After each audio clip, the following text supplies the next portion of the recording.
नमस्कार दोस्तों, मैं आशीष एम ऑनलाइन क्लासेस परिवार से आपके बीच में उपस्थित हूँ। आज आपको 14 सितंबर हिंदी दिवस की हार्दिक शुभकामनाएं।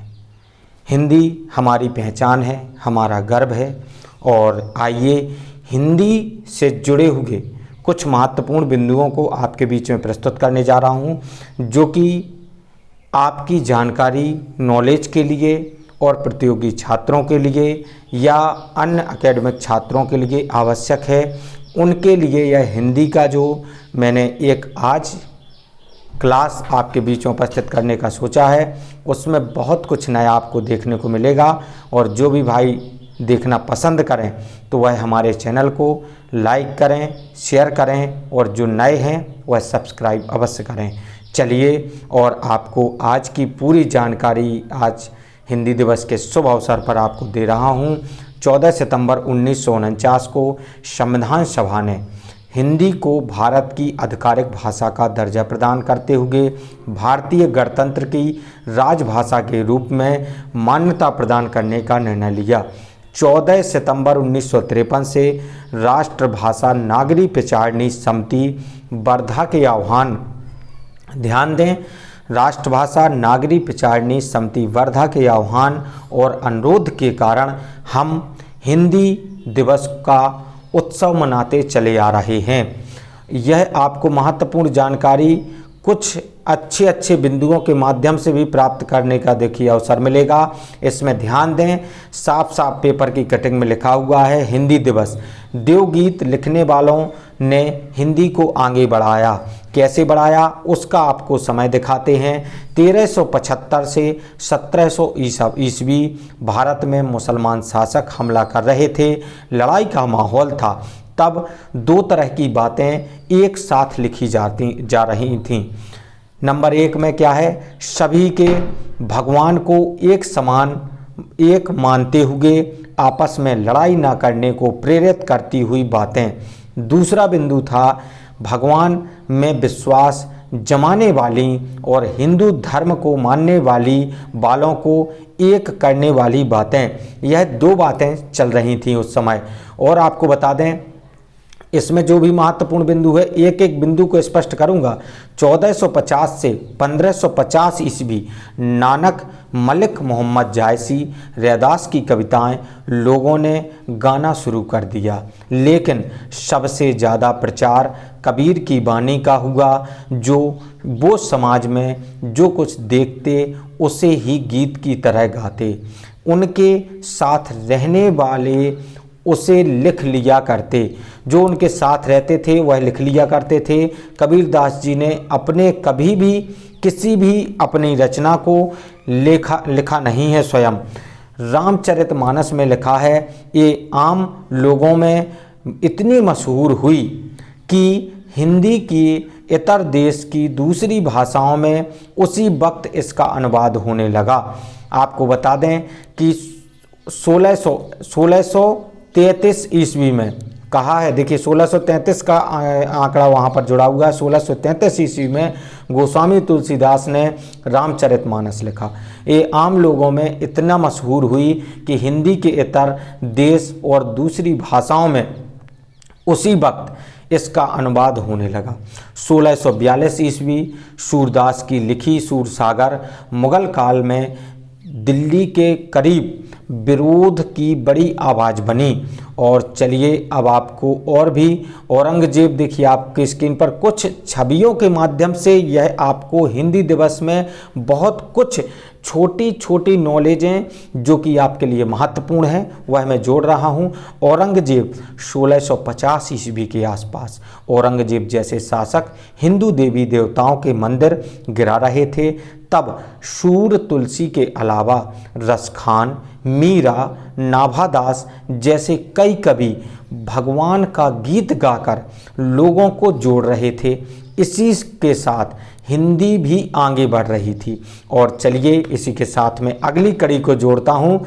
अगली हमारी कड़ी में यह जानकारी आप देखें, खड़ी बोली हिंदी को राष्ट्रभाषा बनाने का प्रस्ताव हिंदी साहित्य सम्मेलन 1936 में लखनऊ अधिवेशन के दौरान प्रख्यात लेखक प्रेमचंद, मुंशी प्रेमचंद का नाम आपने सुना ही होगा, की अध्यक्षता और राष्ट्रपिता महात्मा गांधी के मुख्य आतिथ्य में स्वीकृत और घोषित किया गया।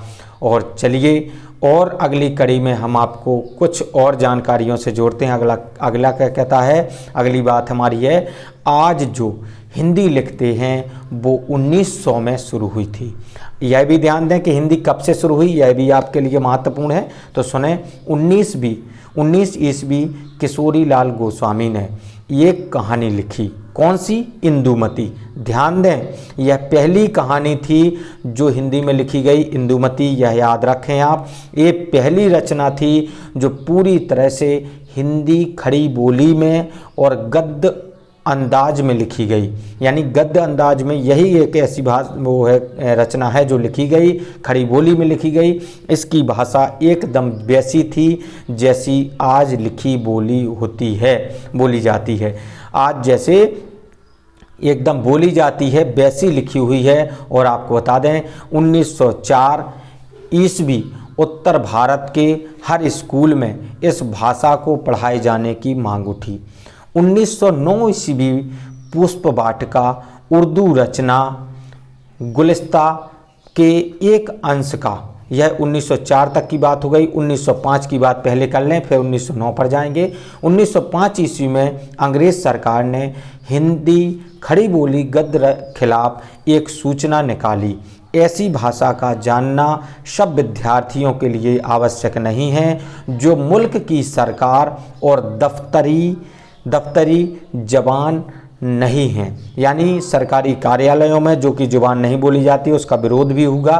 तो यह भी देख लें, इसके लिए कुछ जो विरोधाभास थे वह भी आपके सामने प्रस्तुत हैं।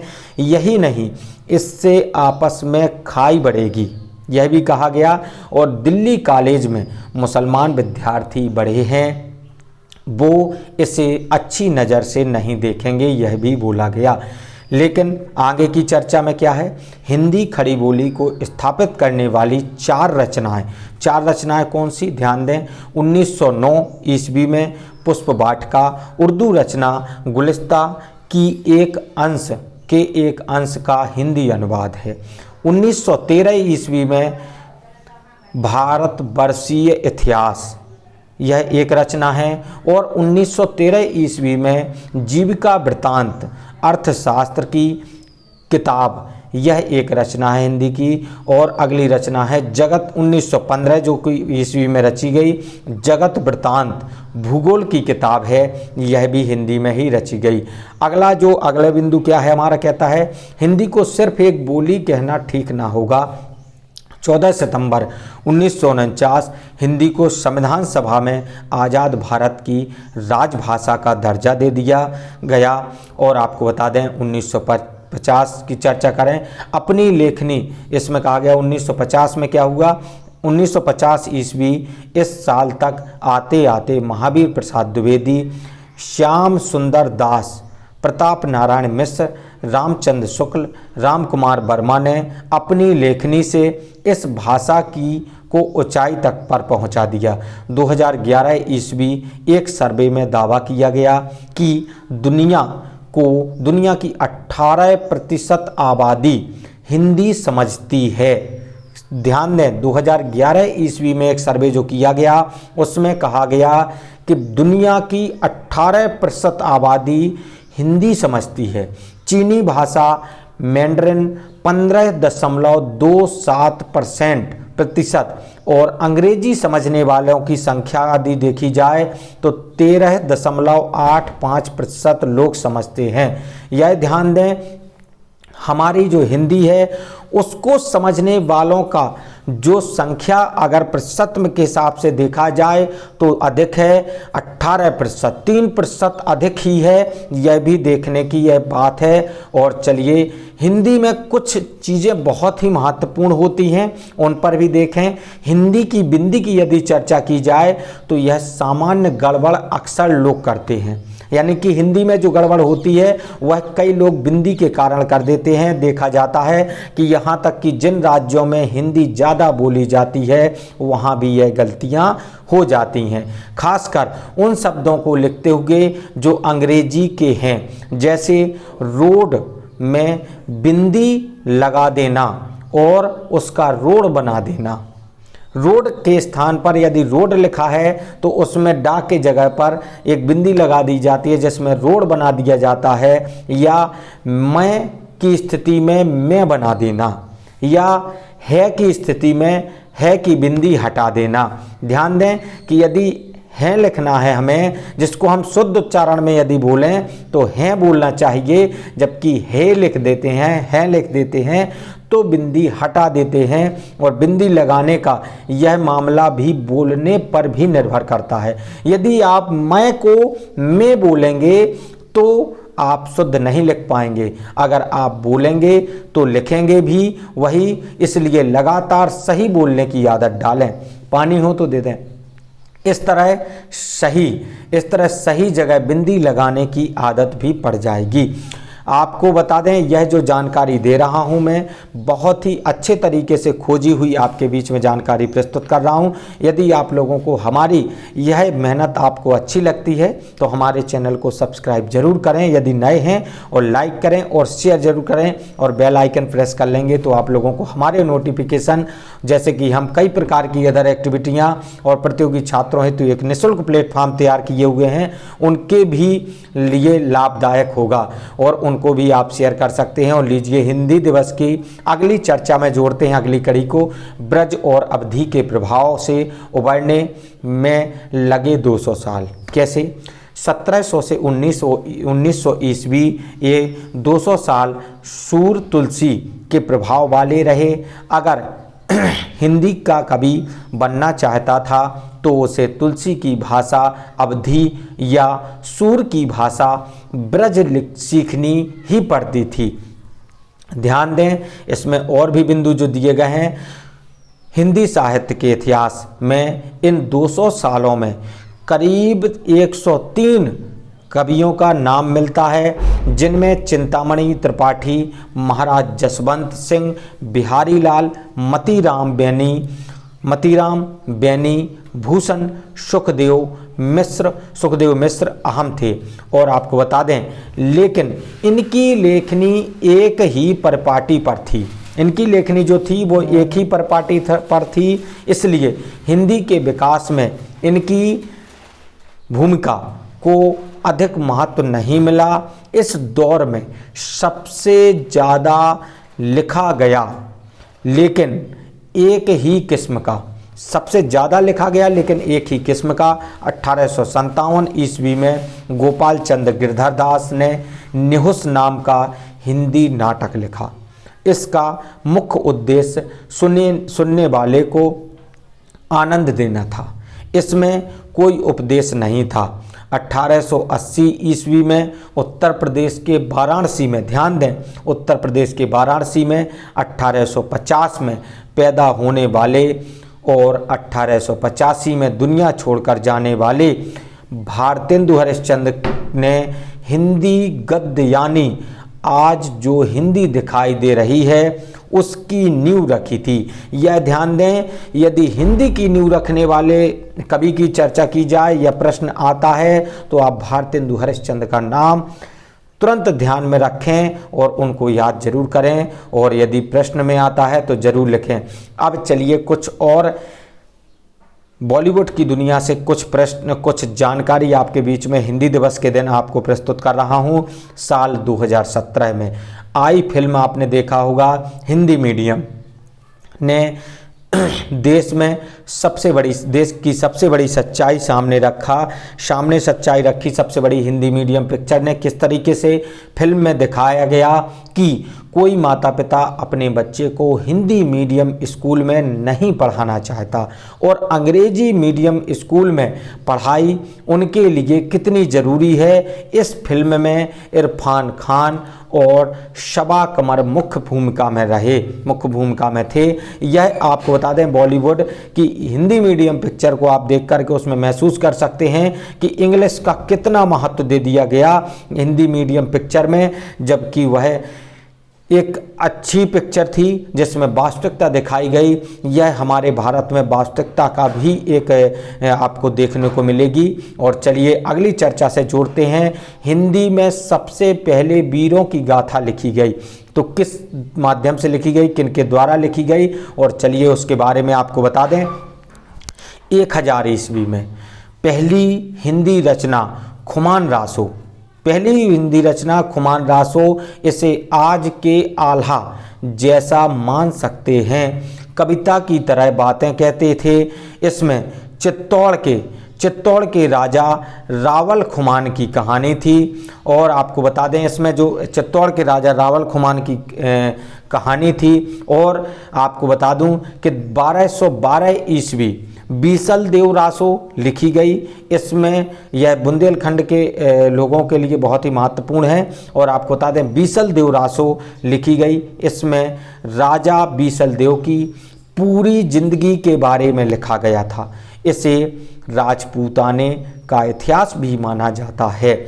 आपको बता दें कि 1225 और 1249 ईस्वी में हिंदी के पहले नामी कवि हुए चंद्रबरदाई।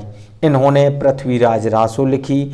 हिंदू धर्म मानने वालों ने इस ग्रंथ का बहुत प्रचार किया।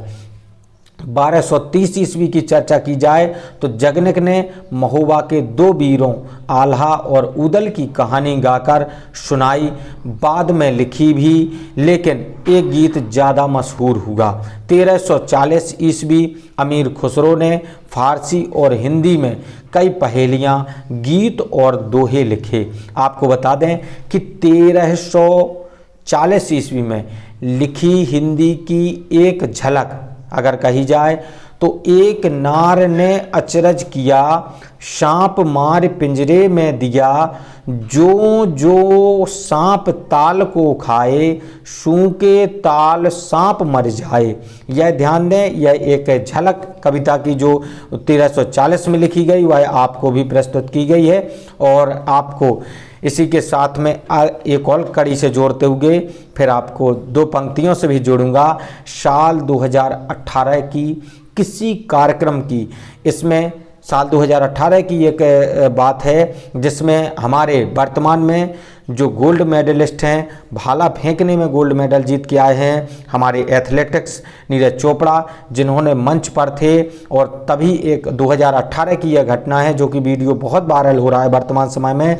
तभी एक पत्रकार ने नीरज चोपड़ा से सवाल पूछना शुरू किया। नीरज जी ने सवाल पूरा होने से पहले रिपोर्टर को टोक दिया और उन्होंने रिपोर्टर से हिंदी में सवाल पूछने को कहा।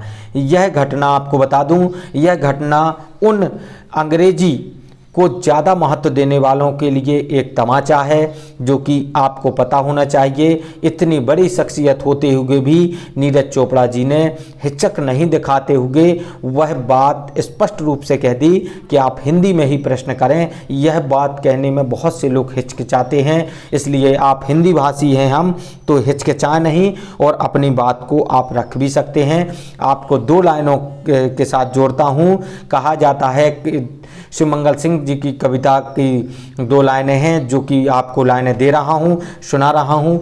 क्या हार में क्या जीत में, किंचित नहीं भयभीत में, संघर्ष पथ पर जो मिले यह भी सही वह भी सही, वरदान मांगूंगा नहीं। यह कहा गया है शिवमंगल सिंह सुमन द्वारा, वरदान मांगूंगा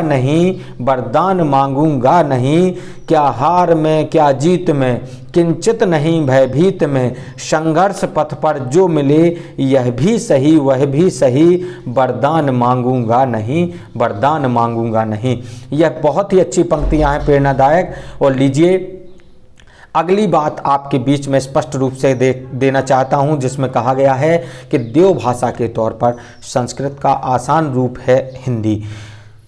देव भाषा के तौर पर संस्कृत थी और उसके पश्चात उस हिंदी ने जो ले लिया उस भाषा को किस तरीके से लिया आपको ध्यान देना होगा। 1500 ईसा पूर्व ऋग्वेद को सनातन धर्म के लोग लिखित भाषा की शुरुआत मानते थे। इसकी भाषा संस्कृत थी।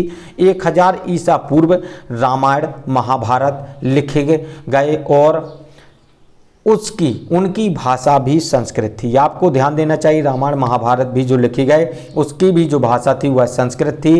500 ईसा पूर्व महर्षि पाणिनि ने संस्कृत के व्याकरण का प्रचार हुआ। पाणिनि के संस्कृत व्याकरण का प्रचार हुआ, यानी कि आपको बता दें 500 ईसा पूर्व आम लोग बोलने लिखने लगे संस्कृत को। आपको ध्यान देना चाहिए, इसमें कहा गया है 1000 ईस्वी में भारत के अलग अलग हिस्से में अलग अलग भाषा बोली जाने लगी और इनमें आपको बता दें इनमें क्या था, इनमें जो भाषाएं बोली जाने लगी वह भी आपको बता दें, फिर उसके बाद ऊपर की जो बात रह गई है वह भी बताएंगे। जिसमें भाषाएं जो बोली जाने लगी उसमें भाषाएं थी सौरसेनी बनी, पश्चिमी हिंदी थी, जो राजस्थानी और गुजराती भी बोली जाने लगी, यह सौरसानी भाषा के तौर पर कही जा सकती है। इसके बाद दूसरी जो आती है वह पैसाची बनी, लहंदा और पंजाबी, और तीसरी जो भाषा बनी वह सिंधी और मगधी बनी। मगधी जो बनी वह कैसे, बिहारी, बांग्ला, उड़िया और असमिया, यह 4, और 5वीं जो है महाराष्ट्री बनी, वह मराठी भाषा के तौर पर कही जा सकती है वर्तमान में।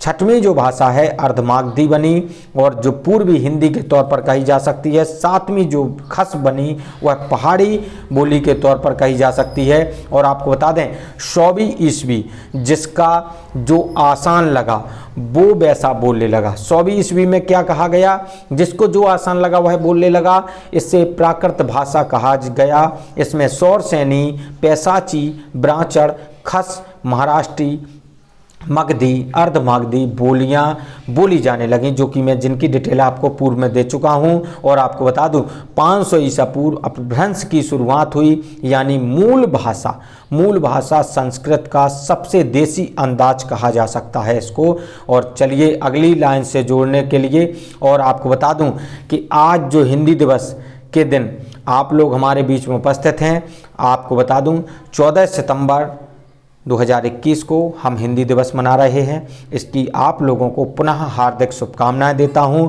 और अपनी बात पूरी आपके बीच में बिंदुवार रखी, उसको आप लोगों ने ध्यान से सुना, उसके लिए बहुत बहुत धन्यवाद, आभार। और अब मैं अपनी वाणी को विराम देता हूं और आप लोगों को आशा करता हूं कि मेरी एक एक बिंदुवार बात स्पष्ट हो गई होगी और समझ में आई होगी और आपको महसूस हुआ होगा कि यह हिंदी दिवस के लिए बहुत ही महत्वपूर्ण वीडियो, बहुत ही महत्वपूर्ण क्लास है, जिसको आप लोग अपने दोस्तों को भी शेयर करें और लाइक ज़रूर करें क्लास को। और आपको बता दें यह वीडियो को लाइक करें और जो नए स्टूडेंट हैं, नए भाई बहन हैं मेरे, जो भी देख रहे हैं, जिनको भी क्लास पसंद आती है तो हमारे चैनल को सब्सक्राइब जरूर करें और हम आपके बीच में और भी नई गतिविधियों के साथ में उपस्थित होते रहेंगे। और चलिए अब मैं विदा लेना चाहूँगा। जय हिंद साथियों, वंदे मातरम साथियों, जय हिंदी और जय हिंद।